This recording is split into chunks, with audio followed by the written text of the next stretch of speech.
Jelajahi cara baru mendapatkan informasi. Download Metro TV Extend sekarang. Ada modal pasang. Jadi ini nanti jadi kolam untuk datangnya kapal ya, yang sudah ada ikan. Ya, pemirsa, yang baru saja kita saksikan itu adalah unggahan video di akun Instagram Bu Kony beberapa waktu lalu. Tapi saya ingin lanjutkan perbincangan bersama dengan Mas Al-Khaidar dan juga Bu Kony pada malam hari ini. Saya ke Mas Al-Khaidar terlebih dahulu. Kita spesifik membahas soal peringatan atau satu suro itu ya pada tanggal 19 Juli 2023 di Al Zaitun. Mas Al-Khaidar, kalau pernyataan kemarin ya, berdasarkan pernyataan Pak Ilham Aidit yang juga hadir di acara Satu Suro itu mengatakan tidak ada acara lempar jumroh atau pengumpulan dana begitu. Nah, menurut Anda, ketika tradisi yang berkali-kali dilakukan tahunan di momen Satu Suro di Al Zaitun, kemudian tidak dilakukan di tahun ini, tapi dengan mengundang tokoh-tokoh tertentu, apa sebetulnya muatan dari Panji Gumilang ini? Iya, dia sedang melakukan manajemen impression ya. Jadi impression management. Dia sedang melakukan upaya untuk mengubah persepsi-persepsi yang yang negatif tentang Al Zaitun kepada sesuatu yang positif. Dan dia berusaha untuk membantah apa-apa yang sudah diketahui oleh publik, misalnya tentang peringatan Satu Suro yang merupakan tradisi yang oleh orang-orang Idariyah, orang-orang yang ada di dalam NII KW 9 itu disebut sebagai lempar jumroh. Nah, lempar jumroh itu adalah melempar setan yang menggunakan uang. Jadi kalau lempar jumroh yang dengan menggunakan batu dan itu adanya di Arab, itu sebenarnya hanyalah kegiatan simbolik ya. Dan kalau yang di Indramayu itu dianggap bahwa itu adalah kegiatan yang sifatnya real, bukan simbolik. Jadi harus dalam bentuk pengumpulan dana. Saya juga heran itu kalau kemudian acara lempar jumroh itu tidak ada begitu. Jadi biasanya itu sudah menjadi tradisi Satu Suro ataupun Satu Muharram itu sebagai cara orang-orang NII KW 9 khususnya Panji Gumilang itu untuk melakukan penggalangan dana. Dan penggalangan dana itu memang sering dilakukan, sepertinya NII KW 9 ini nggak pernah cukup, tidak pernah merasa puas dengan jumlah dana yang sudah mereka kumpulkan karena terlalu banyak program yang sedang mereka buatnya. Oke, baik. Saya ke Bu Kony yang juga mengikuti momen peringatan Satu Suro di Pondok Pesantren Al Zaitun tanggal 19 Juli 2023 kemarin. Bu Kony, kami mendengar di video YouTube Al Zaitun di momen kemarin ya, ada momen di mana panitia ini mempersilahkan untuk bersedekah. Nah, Anda ikut menyumbang tidak pada saat itu? Enggak lah, mungkin saya juga kurang muslim yang kurang baik ya. Saya tuh kayak gitu kayaknya kurang nyambung. Tapi enggak sih. Jadi gini, waktu itu diumumkan, kita itu kan, aku tuh ekspektasi di surat undangan itu kan selesainya jam 12-an kira-kira, karena saya harus kembali ke Jakarta segera kan. Nah, waktu itu tuh karena sambutan tuh banyak sekali, bukan cuma saya, dosen-dosen IAIN Cirebon, IAIN mana, banyak banget lah IAIN, ada 3 atau 4. Kemudian ada beberapa gereja, mungkin sekitar perwakilan 10 gereja ya, dari gereja Protestan, gereja Katolik, perwakilan umat Buddha, ada pendeta Buddha yang bicara, ada perwakilan juga dari para tokoh adat. Jadi sangat multikulturalism dan sangat bineka tunggal ika lah, kira-kira begitu. Termasuk ada yang dari perwakilan fansnya Yahudi atau apalah dari Yahudi, saya nggak tahu lah, Ibu Monica. Nah anyway, pokoknya semua tuh diberi kesempatan bicara sehingga acara itu molornya lama banget menurut aku. Jadi saya itu kira-kira 1:30 ya kalau nggak salah. Jadi saya langsung berdiri bersama-sama Syekh dan Umi dan semua rombongannya. Saya langsung masuk ke ruang biru dia, ruang tamu ya kalau nggak salah, ruang kerja beliau karena ada buku-buku beliau di depan mejanya. Kemudian nggak lama foto-foto saja sebentar, terus saya langsung pamit. Saya nggak bisa teruskan. Nah, di tengah saya memasuki ruang antara ruang sembahyang ke arah kamar kerja beliau. Ini diumumkan, saya mendengar kalau itu. Silakan siapapun yang mau sodako silakan masukkan di kotak-kotak di masjid di bagian selatan, di pintu kanan, maaf bukan bagian selatan, pintu kanan. Tapi sebelum itu saya mau cerita karena ini buat saya masjid ini tuh menarik ya. Kan tadi saya cerita ya, kenapa saya datang tuh karena saya mendengar rumors di chat medsos di mana-mana tentang adanya indikasi di sana ada pembuatan bom bawah tanah atau bunker bom atau apapun.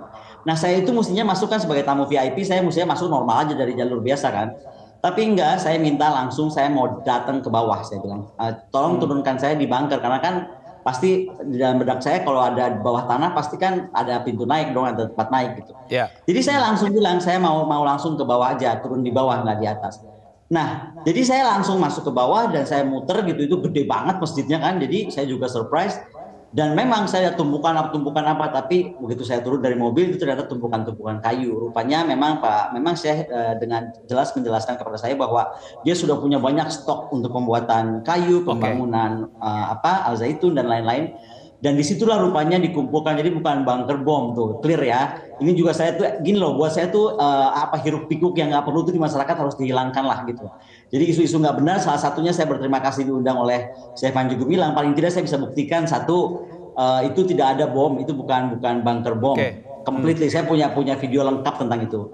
Kemudian bahwa kalau galangan itu tertutup atau bukan bagian dari NKRI misalnya nih diisukan jadi negara sendiri, buktinya saya masuk dengan dan lanal. Di situ ada Kapolsek, ada juga utusan Dandim, walaupun mereka tidak masuk sampai galangan, hanya di depan pintu utama yang tadi saya cerita gitu. Jadi itu clear ya. Nah, kembali kepada kehadiran saya di sana. Jadi memang Pak Panji itu seperti disampaikan tadi oleh Pak Haidar, tuh mungkin dia sadar betul bahwa kita tuh punya akses besar sebagai negara archipelagic, kita tuh punya alam yang bersifat oseanik. Nah, secara sistematik saya melihat bahwa beliau itu paham betul Indonesia itu harus kaya dari laut gitu. Makanya rapat-rapat beliau, ini belum saya ceritakan yang saya lupa. Rapat-rapat beliau itu untuk bagaimana visi ke depan maritim itu di atas kapal. Jadi saya sempat datang ke ruang rapatnya di atas kapal itu, cuma saya nggak naik lagi karena itu lebih naik lagi setingkat lagi ya. Saya udah nggak naik, tapi kelihatan dan Nanal juga naik dan lihat bahwa ya ruang rapat ada papan gitu. Ada gitu. Jadi memang visi maritim itu dibangunkan dengan penjiwaan maritim. Malah beliau sempat nyanyi kok cipta lagu ciptaannya gitu tentang. Baik. Bu Kony dan Mas Al Haidar, kita akan mencoba sedikit lebih makro lagi ya terkait dengan Al Zaitun ini. Saya ingin mencoba flashback. Ada pernyataan Menko Polhukam Mahfud MD mengatakan bahwa Al Zaitun ini adalah produk intelijen. Kemudian menjadi lepas kendali karena lepas dari monitoring intelijen, kata mantan Wakabin As'ad Ali. Nah, Bu Kony sebagai pengamat militer dan pertahanan, apakah betul menurut Anda Al Zaitun yang berada di bawah pimpinan Panji Gumilang ini sedang lepas kendali sebetulnya? Begini ya, kalau pertanyaan seperti itu buat saya tuh agak menghina negara. Mohon maaf dengan segala hormatnya, jangan marah ya, saya jawabnya jadi gak enak nih. Karena begini, apapun stigma diberikan kepada NII, KW 9 lah, KW 8, KW 7, KW berapa saya nggak tahu gitu kan. Itu siapa yang memerintahkan, kapan diperintahkan, siapa yang meresmikan Al Zaitun, tahun berapa dia diresmikan, itu clear ya. Jadi kalau untuk perangkat intelijen, kita jangan pernah merendahkan BIN. BIN kita tuh hebat banget. Kita jangan merendahkan BAIS, kalaupun BAIS mesti turun tangan, walaupun ini nggak urusan sama BAIS, tapi kalaupun diperlukan, ya kan, bisa turun tangan. Jadi menurut saya itu sesuatu yang sudah harus dijawab dan diselesaikan oleh negara. Artinya kalau kita masih mempertanyakan itu, kita meragukan hadirnya negara. Sama makanya saya bilang kan, saya memuji pernyataan Pak Sigit Kapolri barusan pada saat pembukaan. Kenapa? Jadi gini loh, saya bisa bayangkan, nggak enaknya kita jangan lihat Panji Gumilangnya ya, karena ini seolah-olah Al Zaitun tanya Panji Gumilang.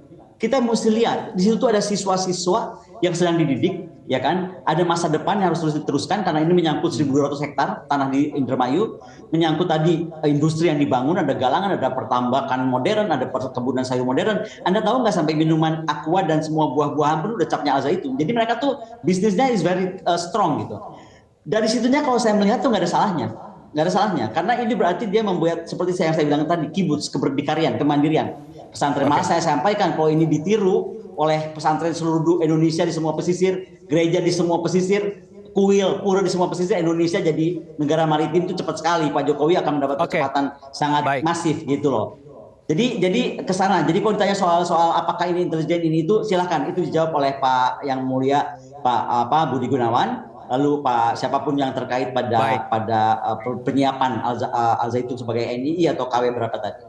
Baik, saya ke Mas Al-Khaidar. Tadi Anda mengatakan bahwa apa yang dilakukan oleh Panji Gumilang di momen 1 Suro tahun ini adalah upaya untuk mencari simpati, kemudian impression management dan seterusnya. Nah, apakah ada peluang ketika nantinya isu kontroversial Al Zaitun ini mereda, landai, kemudian keluar lagi nih aslinya Panji Gumilang? Ya, saya kira memang itu adalah strategi yang sudah sering dimainkan oleh Panji Gumilang. Karena kontroversi Panji Gumilang dan Al Zaitun ini sudah muncul berkali-kali. Tahun 2002 muncul sekali, tahun 2004, 2010, 2012, 2014, dengan berbagai kasus ya, dengan berbagai macam kasus ya. Karena terutama setelah tahun 2011 ya. Tahun 2011, 2012 dan sebagainya, ketika pemerintah sedang sibuk-sibuknya menghadapi terorisme ya yang muncul dari ISIS, kelompok Jamaah Islamiyah dan sebagainya. Dan tiba-tiba muncul kasus-kasus apostasi yang sangat mempermalukan ini publik Indonesia. Dan saya kira memang ini negara memang harusnya tidak melepaskan kontrolnya, tidak melepaskan pemantauannya terhadap Al Zaitun ini. Jadi dulu memang sudah dibuat oleh beberapa jajaran dari negara, dan tahun-tahun 2010, 2011 itu sudah ditinggalkan. Mungkin tidak ada yang mau mengontrol, tidak ada yang mengurus, atau mungkin diserahkan secara partikelir. Artinya orang-orang yang tadinya mengontrol secara kelembagaan itu sudah pensiun atau sudah meninggalkan institusi. Nah, saya kira ini problemnya adalah problem ya masalah ego sektoral, masalah institusional, masalah-masalah yang sifatnya sangat manajemen kenegaraan. Jadi saya kira memang ini adalah satu bentuk dari institusionalisasi politik yang gagal ya. Dan saya kira memang pemerintah harus melakukan evaluasi ulang terhadap kebijakan-kebijakan, terutama kebijakannya dalam bidang intelijen ya. Ya, baik, kita sudah dapatkan dua perspektif malam hari ini dari Mas Al-Khaidar selaku analis terorisme dan juga Ibu Koni selaku analis pertahanan dan juga militer. Terima kasih Bu Koni, Mas Al-Khaidar untuk waktunya malam hari ini bersama kami di Prime Time News. Selamat malam. Cara mudah mendapatkan informasi dengan satu sentuhan jari. Download Metro TV Extend.